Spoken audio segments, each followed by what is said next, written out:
What's up, everybody? Welcome back to the Speedy's Garage YouTube channel. We are headed back to the track probably for the last time in 2019. Already got my 9-second pass under my belt, and remember, my goals for Go Man Go have always been to run a 10.0 in any weather. So I think I'm pretty close to that. What I'm finding, and having some chats with Mike from OST Dyno, who has quite a bit of experience at the drag strip, for every 1,000 feet of positive elevation in DA, that's density altitude, you're going to lose about 1/10 of ET. So if the DA is 3,000 or 3,500, you're going to run about 3/10 slower than you would if the DA were 0. And I think once you get down to 0 or -500, when you start going past that, I think the returns diminish. It's diminishing returns, I guess is the best way to say it. I don't know that you just keep going faster and faster and faster. You might pick up a little bit, but I think, at least what I've noticed in this car, the big change comes when you start getting down around that 0 DA mark. And today we were lucky to get good weather again. Remember the last time I went to the track, I'll link to the top, when I forgot to put the car in sport mode for transmission, so I was actually racing all day on just normal drive and didn't realize it. It was costing me some time. At the very end of the day, I realized it, put it in sport mode, and immediately picked up 1/10 or a little bit over and 3 miles an hour. Today I'm going to make sure the car is in sport the entire day. That's where in my tune I have my mojo for the shift points and all of that stuff. They increase and it shifts harder in sport. So I'm going to remember to do that today. The weather is going to be really, really good, so the pressure is really off. Today's just about trying to maximize the setup. I've still got a couple of tunes I want to try out. I want to test a couple of things and do some experimentation. Today's going to be a really good day for that. So let's get to the track, get set up. Yes, sir.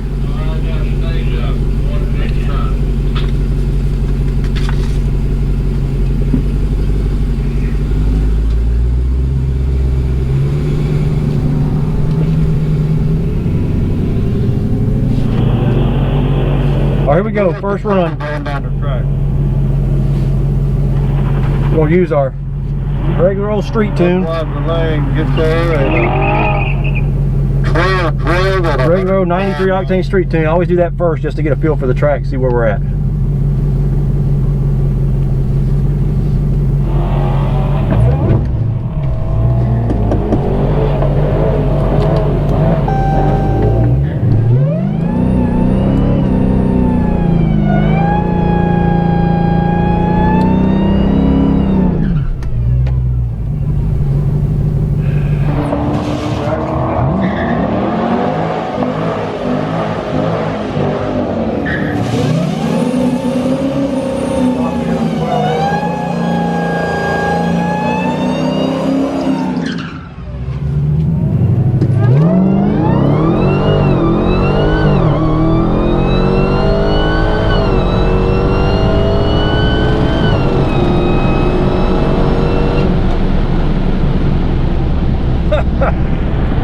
Camera folded down. It must have been a decent run.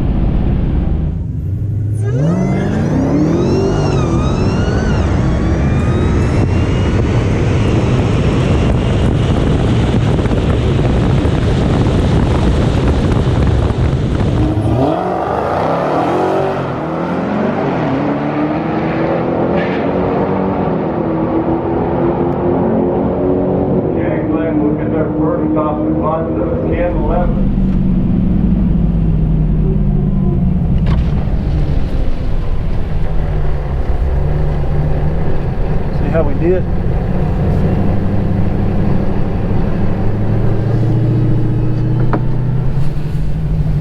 Thank you.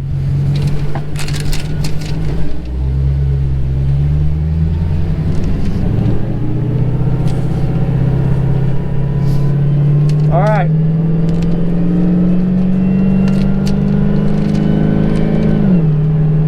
We had a 10.1 at 137.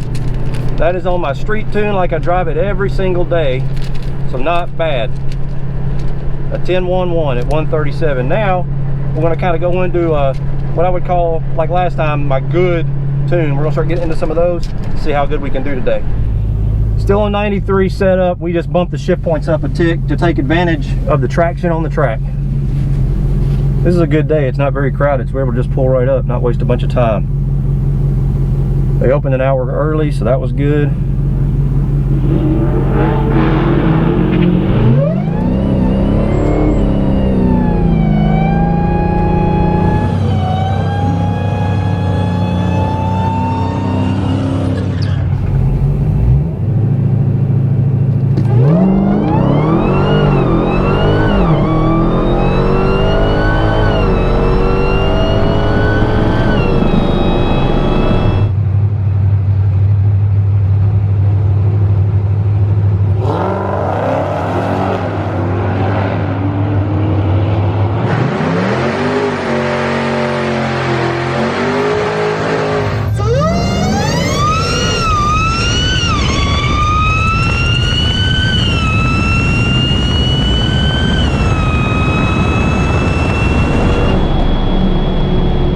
That was a good one. That was a good one, but I think my tires are moving on the rims. I'm feeling a little bit of a vibration. I need to check that.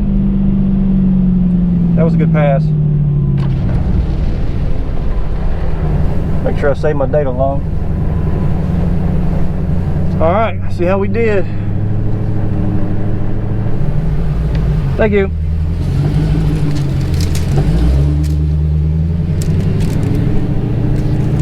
$10.03. 1529 60 foot, 138.46 miles an hour. So the 60 foot's just not quite, I felt it slip just a little bit. So the track's cold, the prep's not quite as good, but a 10.03 on a 93 octane street tune is not bad. 138 miles an hour. All right, move on to some race gas. All right, make our first run with some race gas in the tank. Just a baby race tune again. Always like to ease into it. See what we can do.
See how we did. Thank you. Wow. Wow. Now we're talking. I'm a little bit surprised, if I'm honest.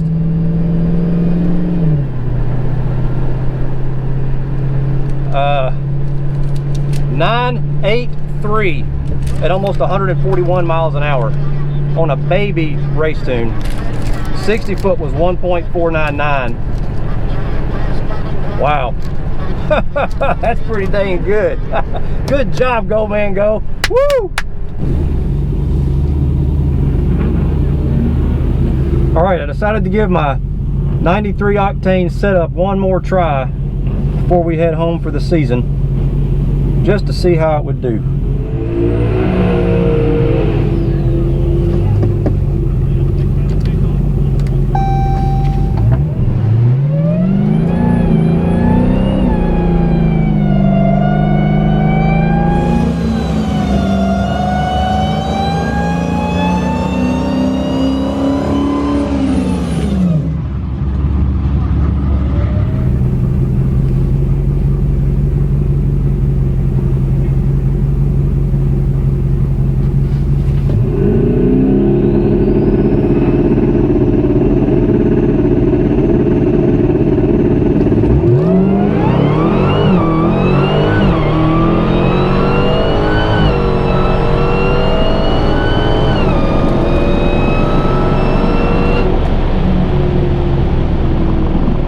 good. That was a good drag race too.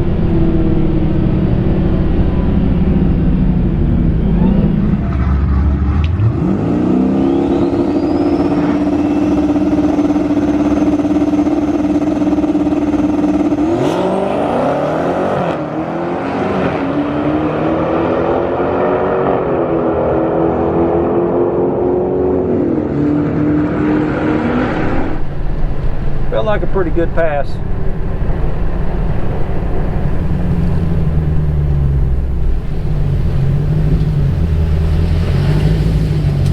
Thank you.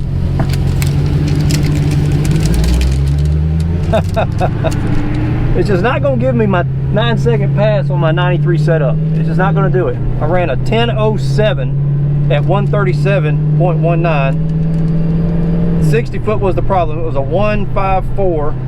I really need a 1.4 something 60 foot to get this thing in the nines. My last pass was a 983, but that had the race tune set up in it. So all in all, not a bad day and not a bad season.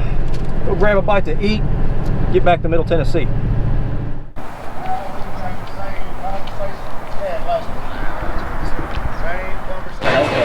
Greg, what you having? Barbecue chicken, baked beans, and mashed potatoes with brown gravy. Very good. I got the mashed potatoes. I got my garlic bread too.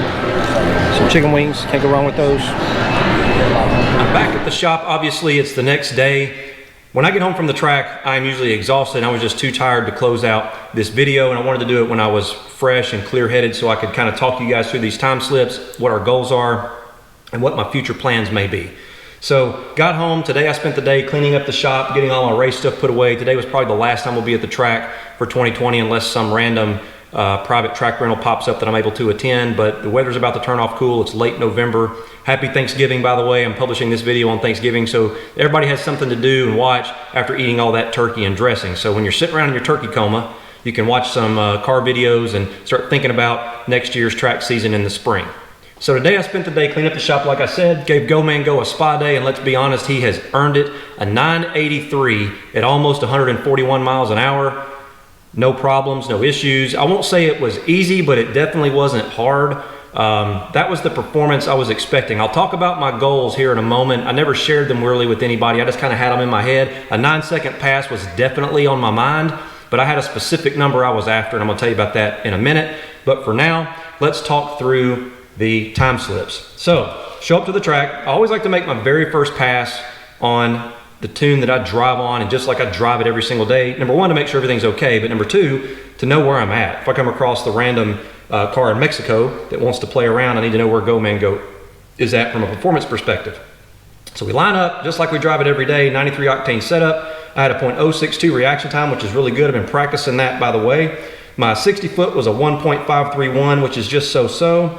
We had a 6.558 to the 8th at 110.21 miles an hour, not bad. And then the quarter mile time, 10.115 at 137.01 miles an hour. The mile an hour is actually very good. I'm happy with that. The 10.115 probably could be better. I had a lot of questions on my last track video, and I mentioned that I actually use sport mode instead of track mode in the transmission. The reason for that is that track mode assumes you're on a road course. And when you let off the throttle at the end of the quarter mile, it will downshift very hard, you know, boom, boom, boom, boom, and I don't like that. Sport mode uses almost the exact same shift pressures and shift timing, in other words, how fast it shifts, as track mode, but it doesn't do that really abrupt and hard downshift at the end of the track. When you're doing 140 miles an hour, the last thing you want to do is upset the car with a very harsh downshift. I would rather be in control of that and let the car, I get on the brakes and let the car downshift more gracefully. And so that's why I use sport mode, and that's where in my tune I have my shift points extended from an RPM perspective, and it shifts more firmly in sport mode as well. Track mode, I just left whatever it was stock. I never used track mode, so I just left it alone. But anyway, on the street, my street tune, said this before, I expect the tires to be spinning and that I will blow past my shift points, and I don't want to take a risk of hitting the rev limiter. So my 1-2 shift is set to like 5,700 and my 2-3 shift is set to like 6,000.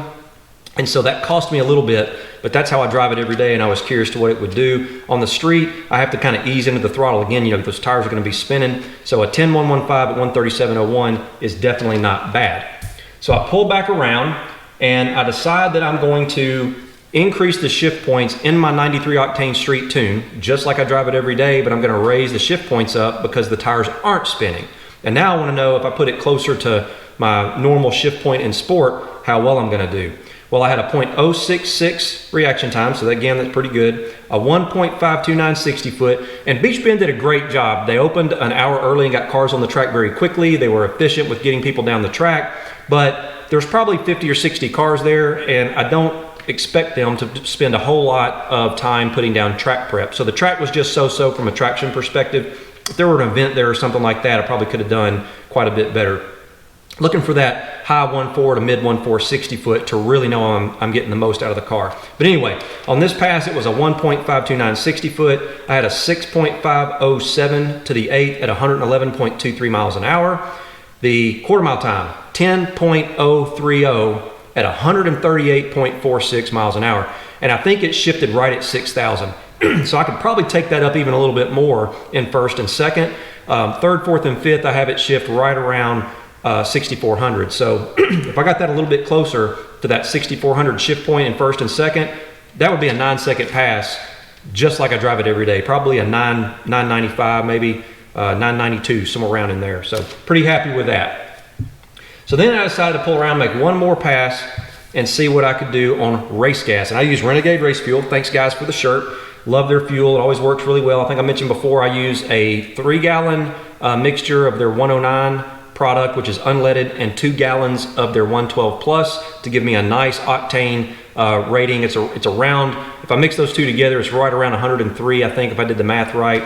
And I'm diluting the lead in the 112 plus so that I don't have any sensor problems. So pull up a .226 reaction time. I don't know what happened there. I must have been napping a little bit. I had a 1.499 60 foot. Now we're getting somewhere. A 6.369 eighth mile time at 113 miles an hour, 113.48. That's really good. Quarter mile time, 9.837 at 140.77 miles an hour. Super happy with that run. And so now I know where the car is. I've got to review the data logs, and I think I can extend the shift points out even a little bit further. I did notice it did shift at 6,300 on that pass on the 1.2, and it shifted about 6,250 on the 2.3 when it makes more power because there's a little bit more timing in it. And this is a baby tune. I mean, barely any timing, like nowhere near what I think a really aggressive race tune would be. And the fueling, I had it around about 11.6 AFR or a 0.85 lambda, I think is what that comes out to, 0.84, 0.85 lambda. And so super, super conservative in my opinion.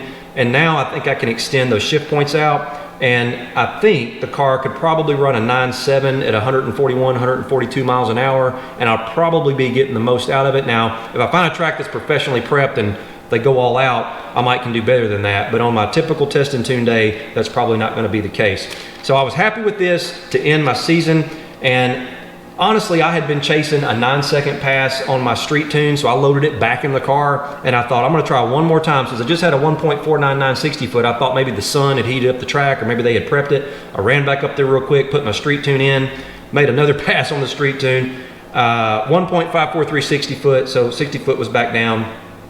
6.518 at the 8 at 110.22 miles an hour, and a 10.073 at 137.19. So still haven't gotten that 9-second pass on my street tune. I think it's there. Quite frankly, it's probably easily there if I can get traction. And I'm gonna, again, I noticed the shift points were down. So I think when the car makes more power due to a little bit more timing in it on the official race gas tune, the RPMs come up faster and I'm getting that shift point I'm expecting. I think what I need to do is just stretch the shift points out in the street tune a little bit more, and I'll have a 9-second pass on my street tune. So now I'm gonna tell you a little bit about what my goals were. I really wanted to run a 9-second pass in the car and have a 9-second car.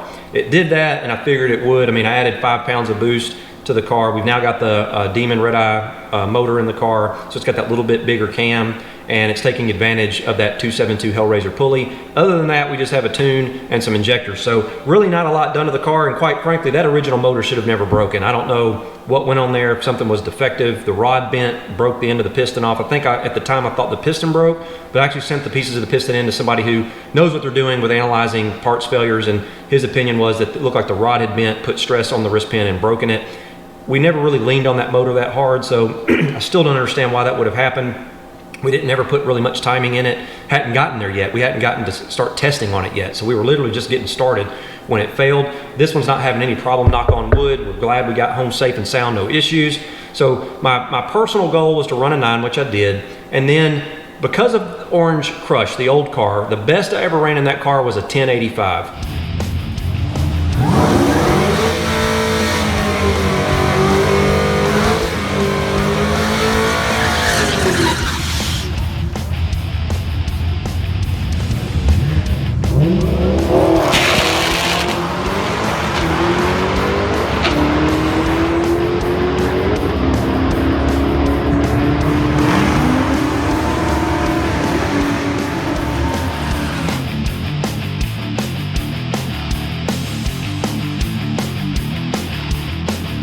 So thrilled to get that time in that car was a manual 6-speed transmission car, had a McLeod clutch, it had a built forged 6-liter stroker motor with a Magnuson supercharger. It made about 14 or 15 pounds of boost, and driving a 6-speed car into the 10s, it's hard. It's not the easiest thing to do. So a 1085 was the best I ever ran at around 130 miles an hour. So in my mind, my goal for this car was a 985. Well, I hit a 983, and as you saw, I was pretty surprised to have had that happen. So I was shocked. I didn't realize the pass was that good. I thought it was a low 990, 991, something like that. When I got a 983 and saw that time slip, you saw how surprised I was. So my goal was a 985. From here, I'm just gonna try to maximize the setup. It's already done what I need it to do or what I wanted it to do. You guys have heard me say all along, I want it to be a 10.0 car in any weather because I intend to compete in some of the street car classes that are a 10.0 index. And so now I know the weather was really good. We were probably around 0 DA all day. So I know in 0 DA, the car's gonna run a 983 at least, and with mediocre track prep. Every 1,000 feet of elevation, you're gonna lose a 10. So at warm summer day, or not hot, but a warm day, probably 2,000 DA, it's gonna run 10.0. And that's on my little baby race tune that I have in it right now. So goals are pretty well met. Now it's just about maximizing the setup and seeing, how fast it will go. The old car, my 6-speed car, I maximized it. 1085, I think that was probably the max I was ever gonna get out of that thing. Now I'm curious how Go Man Go is gonna do, so we'll keep pushing a little bit and really start easing into that tune. I'll get more comfortable with the fueling, get more comfortable with the timing, review a bunch of data logs, and start writing some more, I'm not gonna call them aggressive because I'm not gonna be on the edge. It's a 9-second car whether it runs a 9.9 or a 9.1. It's still a 9-second car.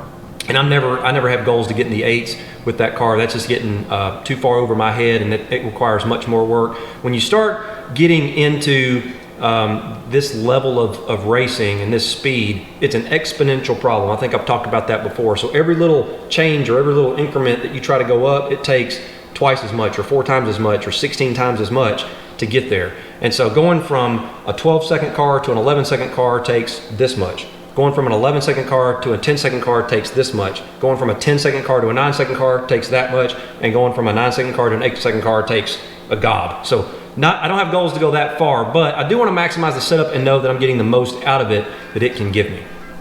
So that's going to be it for today. I appreciate you guys that have followed along, and I hope you enjoyed the video. Please give it a thumbs up if you did. Be sure to check us out on Instagram. It's @Speedys_garage, as well as our website, www.speedysgarage.net, and hopefully I will see you out there.